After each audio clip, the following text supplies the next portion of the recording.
This is the LTF lab. Is it plant or animal? The students always love this because they get to use microscopes. So this is the microscope we have in our lab, which is the basic microscope. Some things that students need to be aware about the microscope are the pieces and parts, obviously, and how to use it. The ocular lens rotates around. I instruct my students, do not move the microscope. Move your booty and move the lens. This is important because the slides we will be creating today are, of course, liquid. They are not fixed slides or prepared slides that are pre-prepared and glued in place. So with liquid, things move around. So as you move the microscope, that liquid is going to slosh around. So if you see something really cool and you're trying to show somebody else and you move the microscope, chances are it's not going to be there when they see it. So move your booty and move the ocular. Do not move the microscope base. The other thing is, notice it has 3 oculars down here. The red one is a 4 times, the yellow one is a 10 times magnifier, and the blue one, which is the one everybody wants to use, is a 40 times magnifier.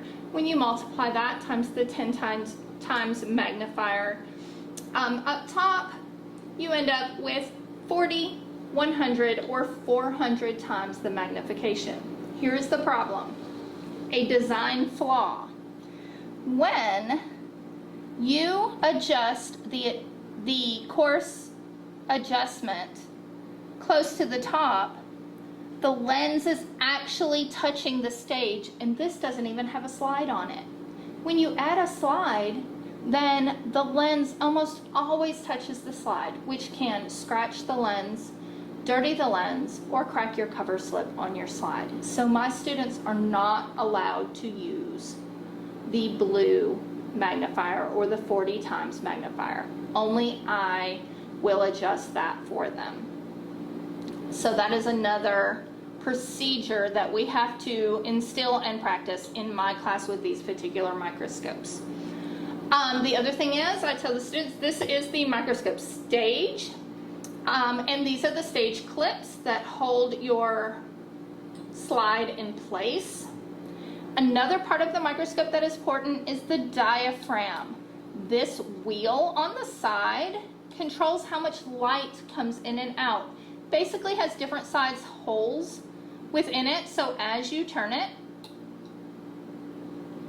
you hear it click into place, and that changes the amount of light that comes through. There are some specimens that need a lot of light to come through, and some specimens that need less light to come through because they're thinner and more opaque. Sometimes students will go to change the diaphragm and they don't change it all the way where it clicks. So if it doesn't click, then you have kind of a crescent moon type issue where you only have a portion of light shining through, and that's often a problem when they say they can't see anything in their microscope. Always check the diaphragm first. Of course, you have to have a light source. These particular microscopes are rechargeable, which is fabulous because I can charge them overnight, and they usually last throughout the entire day, the next class period. So you don't have to deal with the wires. So there is your microscope. The next part of this lab is preparing the slides. So you have glass slides. These have obviously been used before and not cleaned properly, as I have noticed. But you have your glass slides. You need to talk to your students about sharps in the lab. Sharps, of course, are anything that can catch you. I have a rule in my lab: if glass gets broken, first of all, it's okay. It happens. If you get through an entire class without a broken slide, it will be a miracle. So it's important to stress to the kids that they're not going to be in trouble if they break a slide. So I let them know it's going to happen, and they do not need to try to clean up the mess. Please stress that with your students. you should be the one to clean up the glass to hopefully prevent any injury. So what they are to do, if their group has a broken piece of glass, everybody freezes, everybody raises their hand. So when everybody in that group has their hands up, I know that it's something important that I need to tend to immediately. So I just go over there and get everything cleaned up. I also always follow with a damp paper towel just in case there are any tiny pieces of glass that I cannot see. Wipe up the area both on the table and on the floor around where they are standing to make sure we get all the pieces of glass. I also notify my janitors. I have fabulous janitors that are very good at cleaning up messes. So I also notify them that there was some broken glass that day, so when they do come and sweep and mop, they can be extra vigilant for any extra pieces that may have gotten overlooked. So you have your glass slides and you have your cover slips. Now cover slips are usually plastic and not glass, so see they bend. And they are much smaller. You also have to have liquid of some sort. You also have to have liquid of some sort so the cover slip will kind of attach to the slide. In this particular lab, it calls to use certain stains that will help to stain the pieces and parts. I'll be honest, when I do this lab, oftentimes I don't use these stains simply because I don't have them available. And because they require a little extra care as far as students handling them. And it doesn't add a whole lot to what they see. Something else, however, we are going to take a look at the different solutions. So we have Lugol solution and methylene blue solution. Lugol solution has iodine in it, so it is really important to be careful with that solution. Make sure you have proper eyewear. Also, if you have aprons in your lab to help protect clothing, this will definitely stain clothing. In the event that I do use these solutions, I do not allow students to use them. That is completely up to your discretion. You can create separate dropper bottles for each table, but I add this myself. So we are going to do the onion slide first. Fair warning on Is It Plant or Animal Day, the lab smells badly. If you have ventilation hoods in your lab, which if you have a full functioning lab, I hope you do. I do not have a full functioning lab, so I do not. But running the ventilation hoods will help with the smell and the odor from having onions open in your classroom all day long. I've also found Ziploc bags. I teach 2 different classes, so I'm not going to be using onions every class period. So I zip them up in the Ziploc bags, and that helps some in between classes. The first slide we're going to make is the onion slide. Now with dealing with onions in the classroom, it can get kind of stinky, so if you are fortunate to have ventilation hoods in your lab, this would be a good time to use them. Also, if you have multiple classes that you will be doing this with throughout the day, I would put the onions in Ziploc bags and zip them up as soon as you have your slides made for that particular class to help keep the smell down in your classroom. I have found Vidalia onions to be the best as far as getting the skin off of them. Yellow onions and white onions are pretty good as well. The regular yellow onions usually are kind of difficult to get the skin separated from the layers.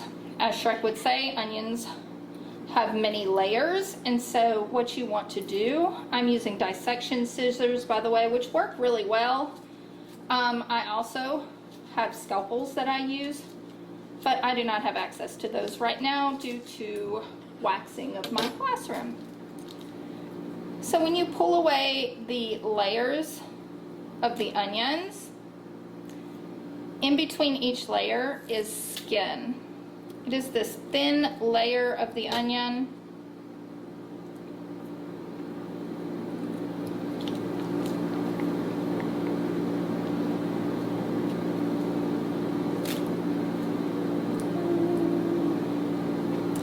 The skin is this thin layer of the onion in between the layers of the onion. So it's this very thin strip. Now as soon as you pull it apart, it tends to coil up and roll up. You want to try to keep it as flat as possible. You are going to put that skin on your slide, and I'm actually going to use these tweezers to try to spread that out a little more. Now if I were making multiple slides in a classroom, I would cut this into smaller pieces. You really only need a piece, no larger than, say, 1/2 centimeter by 1/2 centimeter. You're going to add, we are using Lugol solution as a stain for the onion cells. This will help stain certain organelles within the cell. You just need 1 drop of Lugol solution. Now this does have iodine in it, so it will stain clothes, it will damage eyes, so make sure you're wearing protective eye gear. I actually do not let the students use the stain themselves in my classroom. I have them come up to my desk one at a time, and I put the onion piece, the onion skin, and their stain onto the slide, and then have them add the cover slip. So to add the cover slip, you're going to hold it perpendicular to the slide, scoot it to the edge of the liquid, and then drop it over. And you may need to tap it just a bit to make full contact, and then that liquid is going to hold that cover slip in place.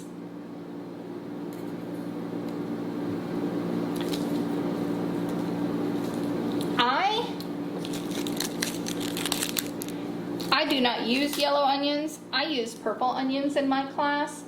With these, they have a built-in stain to them, so the Lugol solution is not necessary, which eliminates a whole layer of mess.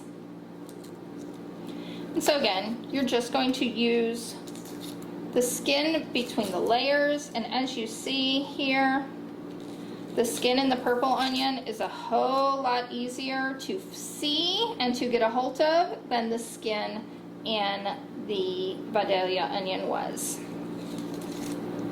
So you use the same process, only with this you would use water instead of Lugol solution. As I said, much less chance of problems coming about with water. You're going to flatten out your skin, add your drop of water in your cover slip in the same manner.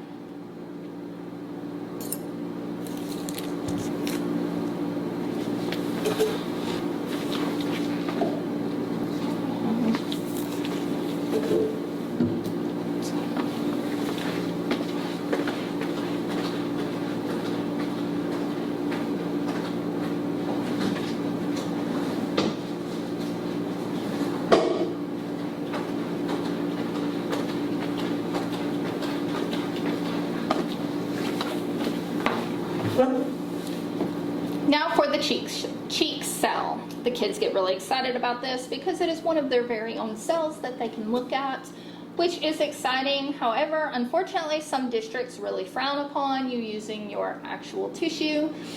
So make sure you know the regulations before you move forward with this. The directions call for you to use a toothpick. I find toothpicks a little too pointy, and oftentimes the students break them because they think they have to use this extreme force. I have these wooden stir sticks. I have no idea where they came from, but I have a plethora of them in my lab. And so I really like to use these. They give a little more surface area than a toothpick and are more sturdy than a toothpick. Also, regular popsicle sticks work very well. If you have a group coming straight in from snack or lunch, where they have just eaten, I often ask them to stop by the water fountain and rinse their mouths out really well on the way, or you may find all kinds of strange goodies on your slide. So what I'm going to do is I'm going to take the popsicle stick and I'm going to take the flat side in my mouth, start at the top, and just gently push it all the way down the side of my cheek. And then I'm just going to slide all that and make a smear on my slide here.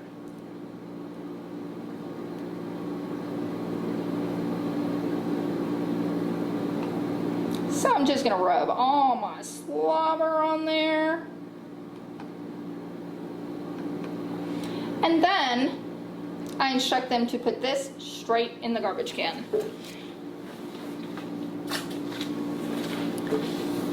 For cheek cells, the stain we use is the methylene blue.